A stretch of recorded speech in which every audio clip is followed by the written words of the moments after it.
दोस्तों, सरकारी टेंडर भरना कोई 9 to 5 की जॉब नहीं है। ये एक बैटलफील्ड है जहां या तो आप जीतोगे या फिर सिस्टम में कहीं ना कहीं खो जाओगे। हर कोई सोचता है कि भैया टेंडर भरते हैं और करोड़ों रुपए कमाते हैं, लेकिन असली सवाल ये है दोस्तों कि क्या आपका बिजनेस या फिर आपकी टीम या फिर आपका दिमाग टेंडरिंग के लिए रेडी है या फिर नहीं, या फिर आप गलत रास्ते पे हो।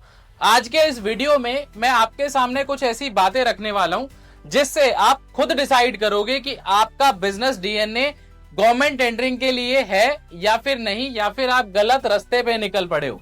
क्योंकि सरकार आपको मौका तो देती है लेकिन गलती की कोई भी माफी नहीं देती। दोस्तों, टेंडर बिजनेस का मतलब है पब्लिक मनी का ट्रस्ट। यहाँ पे आपके या फिर मेरे पर्सनल पैसों की बात नहीं होती, यहाँ पे जो गवर्नमेंट के फंड्स हैं, जो पब्लिक का पैसा है, उसके बारे में डीलिंग होती है। और इस बिजनेस में एंटर करने के लिए आपको 5 चीजें चाहिए, जिसे मैं कहता हूं बिजनेस डीएनए। आइए समझाता हूं कि ये बिजनेस डीएनए गवर्नमेंट टेंडरिंग का क्या है। सबसे पहला है डी मतलब डिसिप्लिन। क्या आप 200 पेज का टेंडर डॉक्यूमेंट पढ़ने की पेशेंस रखते हो? क्या डेडलाइन के पहले आप फाइल रेडी करके उस टेंडर के डॉक्यूमेंट को रेडी करके बिना किसी एक्सक्यूज के डेडलाइन से पहले सबमिट कर सकते हो?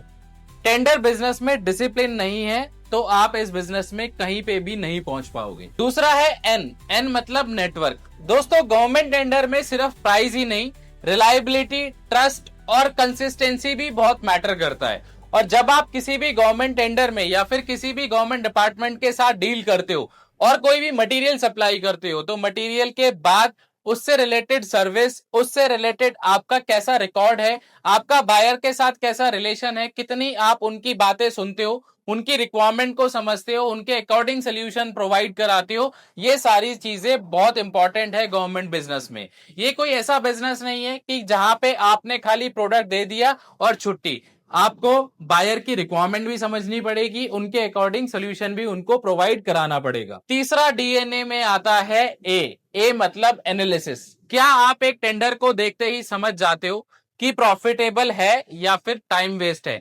अगर आप हर टेंडर भर रहे हो बिना समझे, बिना दिमाग लगाए, बिना अपने कॉम्पिटिटर को समझे और बिना बायर की रिक्वायरमेंट को जाने, तो आप टाइम वेस्ट कर रहे हो। हमेशा बोलता हूं, पहले एनालिसिस करो। जिस भी कैटेगरी में आप वर्क करते हो उस कैटेगरी में अपने कंपटीशन को पहले जानो।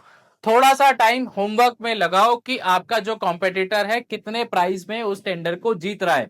अपनी एक प्राइस स्ट्रैटेजी बनाओ और उस स्ट्रैटेजी के साथ ही मार्केट में उतरो, तो डेफिनेटली आप रिजल्ट्स अचीव कर पाओगे। चौथा है bonus point. Patience and process की अंडरस्टैंडिंग होना बहुत जरूरी है।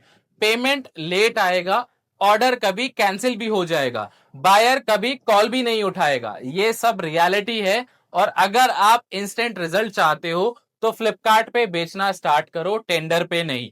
टेंडर में आपके अंदर पेशेंस होना चाहिए, आपके अंदर फेलियर को एक्सेप्ट करने का वो जज्बा होना चाहिए कि अब मैं यहां से उठ के नेक्स्ट टेंडर में दोबारा से अप्लाई करूंगा या फिर रीस्टार्ट करूंगा। ये सारी चीजें बहुत मैटर करती है गवर्नमेंट टेंडरिंग में। दोस्तों, एक बात जरूर याद रखना, tender business is not for the weak entrepreneurs. अगर आपके अंदर पेशेंस नहीं है, आपको ओवरनाइट सक्सेस चाहिए, तो भैया आप गलत रास्ते पे हो।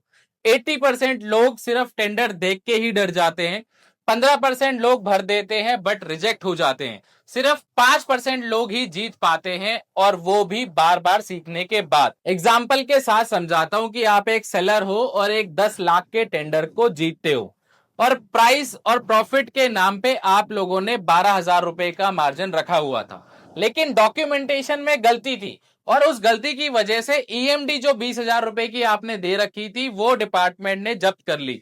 लॉस में चले गए ना, लेकिन नेक्स्ट टाइम पे अगर आप यहां से उठते हो तो जरूर अपने लिए सक्सेस लेके आ पाओगे, क्योंकि आपके पास पहले से ही एक लर्निंग है, आपके पास पहले से ही एक्सपीरियंस है। एक बात तो आपको सोचनी पड़ेगी कि क्या आप टेंडर से बिजनेस बनाना चाहते हो या फिर बस एक बार का जैकपॉट ढूंढ रहे हो। टेंडर से पैसा कमाना पॉसिबल है, लेकिन सिर्फ तब जब आपका विजन लॉन्ग टर्म हो। अगर आप भी एक प्रोडक्ट सेंट्रिक वर्क करते हो, आपके पास मैन्युफैक्चरिंग फैसिलिटी है, तो अपना product government e market place के ऊपर लिस्ट करो और आज ही उससे रिलेटेड टेंडर्स भरना स्टार्ट करो। आपका नेटवर्क स्ट्रांग है पैन इंडिया में काफी सारे सेलर्स आपके साथ जुड़े हुए हैं जो आपका प्रोडक्ट सेल करते हैं, तो उन्हें भी मोटिवेट करो गवर्नमेंट ई मार्केट प्लेस के ऊपर आने के लिए और आपका product directly government e market place के ऊपर गवर्नमेंट को सेल करने के लिए। और अगर आपके अंदर भी ये एबिलिटी है कि आप डॉक्यूमेंट गेम समझते हो, तो जितने भी बिड्स हैं आपसे रिलेटेड उनको शॉर्टलिस्ट करो, एक बिड बैंक बनाओ, एलिजिबिलिटी सही रखो और टेक्निकल रिजेक्शन से बचो। लेकिन अगर आप सोच रहे हो कि आपने एक प्रोडक्ट तो डिसाइड कर लिया और उसका प्राइस भी सेट कर लिया, अब बस टेंडर भरने की देरी है और ऑर्डर आना स्टार्ट हो जाएगा, ऐसा बिल्कुल भी नहीं है। आपके जैसे लाखों sellers government e market place के ऊपर यही गलती कर रहे हैं, अपना डीएनए नहीं पहचान रहे और डायरेक्टली बिजनेस करने उतर पड़े हैं और एज अ रिजल्ट क्या हो रहा है, खाली फेलियर मिल रहा है। आपको एक स्ट्रैटेजी बनाने की जरूरत है, अपने ऊपर वर्क करने की जरूरत है और सबसे ज्यादा गवर्नमेंट ई मार्केट प्लेस किस तरीके से वर्क करता है या फिर गवर्नमेंट टेंडरिंग किस तरीके से वर्क करती है उसको समझने की जरूरत है।